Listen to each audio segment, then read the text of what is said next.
winning this fight tonight with our name lit up in lights. We are the new kings. Who's your early pick to win the T20 World Cup this year? Well, who do you think I'm going to say? Green and yellow. Well, the reigning champions, obviously. We've got our home conditions. And I think that, that was the one thing I think that made Australia's win in the last World Cup, that, not remarkable, but that little bit sweeter for them was the fact that I think a lot of people, and me included, when they went to the UAE and the conditions that they were going to have to face on the back of an IPL, I thought that the conditions might have been the thing that might not have allowed them to win it, but they found a way. I actually think, I know England are an outstanding white ball team and an outstanding white ball setup. Pakistan, as I said earlier, always find a way in these types of events. New Zealand generally always find a way in these types of events as well. But if I was a gambling man, then I think India and Australia will be the two that will play in the final, and I would just have to say that Australia might just beat them in the final.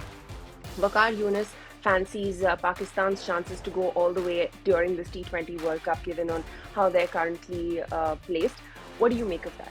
Yeah, look, I think that's a really fair assessment. They have been outstanding and for a long time. Obviously, well led. Their batting lineup's outstanding. Freedy's done an amazing job with the new ball for them.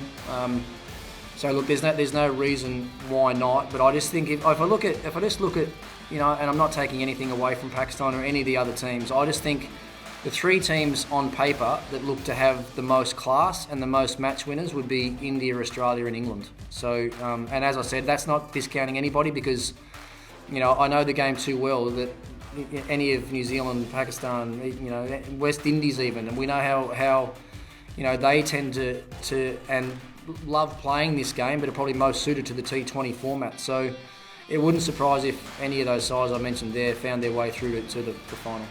How important do you think the Babar Azam Mohammad Rizwan partnership will be to Pakistan's chances, and how do you think they'll go on Australian pitches? Yeah, look, those two are crucial for them. Basically to the point, and if Babar doesn't have a great tournament, I don't think they can win. That's how important he is to them.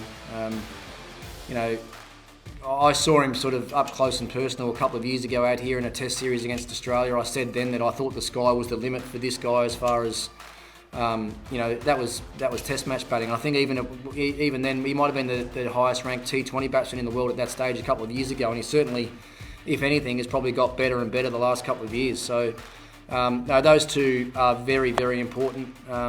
Their top order, their openers are obviously very important. Their new ball bowlers are really important. So. And as they've always done through the years, we've always found spinners that can play a really good role for them. Now that role of the spin bowlers in Australia might be a little bit more difficult with wickets that probably won't give them any assistance. But obviously that'll be a challenge for India as well, what they end up doing with their spin bowling combinations going into this tournament here in Australia.